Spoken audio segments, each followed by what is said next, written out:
If we were having a conversation about preserving something in amber, we of course would have to talk about the film that introduced every young paleontologist to the idea of amber in the first place, which is of course Jurassic Park. Yes, that amber which preserved a mosquito for hundreds of thousands of years, which is the premise for a lot of the big dinosaurs in the film. That's cool and all, but it really got me thinking, is there a limit to this?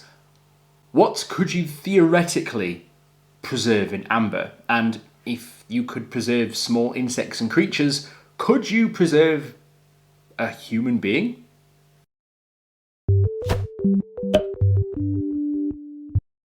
Hello! Welcome to Brain Spill, the laziest show on the internet. My name is Tank, and they always say that amber preserves death.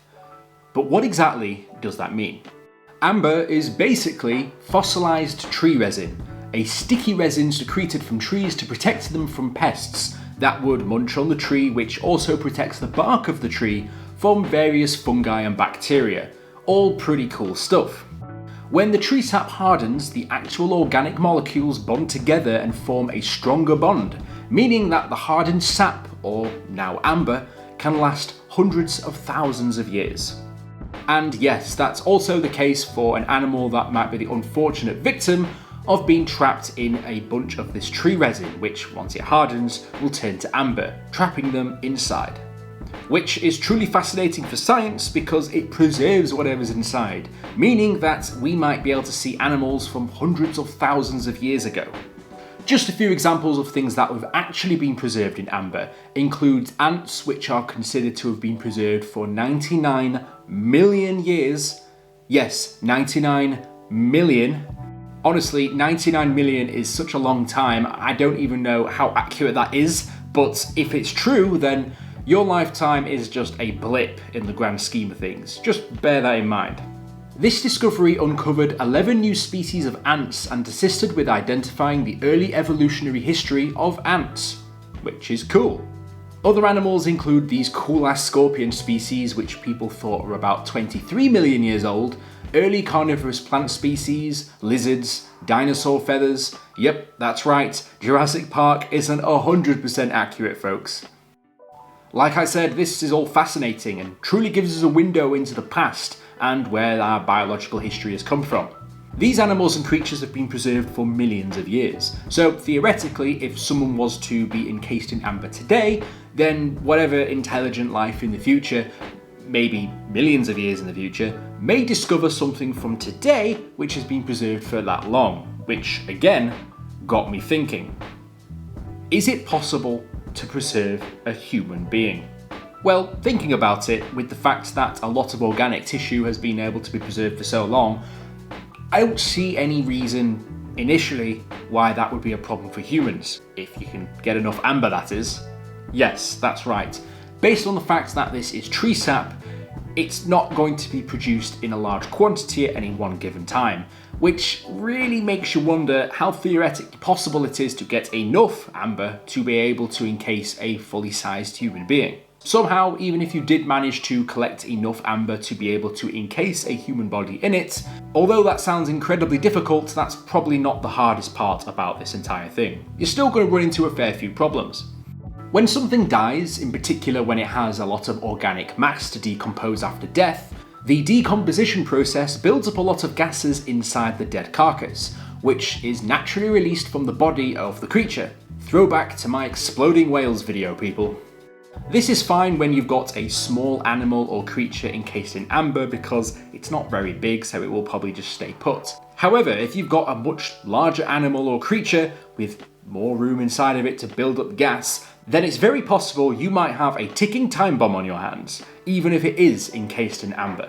And once it explodes, the amber might not even keep it contained, it might just go absolutely everywhere, so the whole point would be pretty pointless. So the only real way I can think of avoiding this is just getting enough amber to encase something that big to make sure that even if there is any release of gas, that any possible explosion is kept encased, meaning that the actual casing of the amber on the outside is not broken. If you thought you needed a lot of amber before, you're going to need even more. As to exactly how much, then your guess is as good as mine. But All I know is it's probably going to be a lot. I mean, it is very possible that you could have some form of artificial means of getting enough tree resin, or any sort of resin for that matter, but it just seems unlikely. The flaws in the plan are certainly starting to show. It's fine when you've got small creatures getting trapped inside inch blobs of tree sap, which hardly decompose, but when we're dealing with much larger creatures, we start running into a lot of problems. My dreams of finding a dinosaur fully encased in amber is looking much slimmer by the day. Okay, so aside from the fact that there is a potential that your carcass might explode and that you're going to need a shitload of amber, is it still technically possible? Sure, I guess. Although, again, the reality of doing this actually does not make that much sense. It's cool to see amber work in nature, especially with small creatures, but if you really wanted to preserve a human being, for example, or any other large creature, there are a number of different ways of doing this, which are easier than encasing it in amber. Without air, you can pretty much preserve anything, such as the mummification process, where you can basically seal off a body from anything on the outside, preserving it for eternity. As a matter of fact, that's the kind of place that we've been able to find these preserved animals for hundreds of thousands of years, either in a frozen glacier or perhaps in some tar pits somewhere, places where there is little to no air, meaning that they don't decompose. And it's even these processes of things being preserved where we've been able to find out things such as woolly mammoths. If it wasn't for these things, we would probably not even know that these animals existed before, well, more recently. Maybe that's the reason that Disney decided to buy the Star Wars franchise. Instead of freezing a human body, such as Walt Disney, maybe they could just use carbonite instead. But what do I know? So, to answer the question, can you preserve a human in amber? Yes. Can it be done on a realistic level? No. So, yeah, there's your answer. If you like the video, be sure to like and subscribe.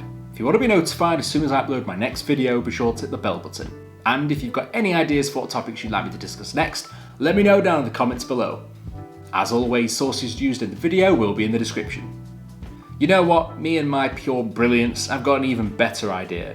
Instead of encasing a human in amber, I'm just going to make a time capsule and put in all the best foods of our time. Things like the cheese and bean burrito. I mean, you can't beat that.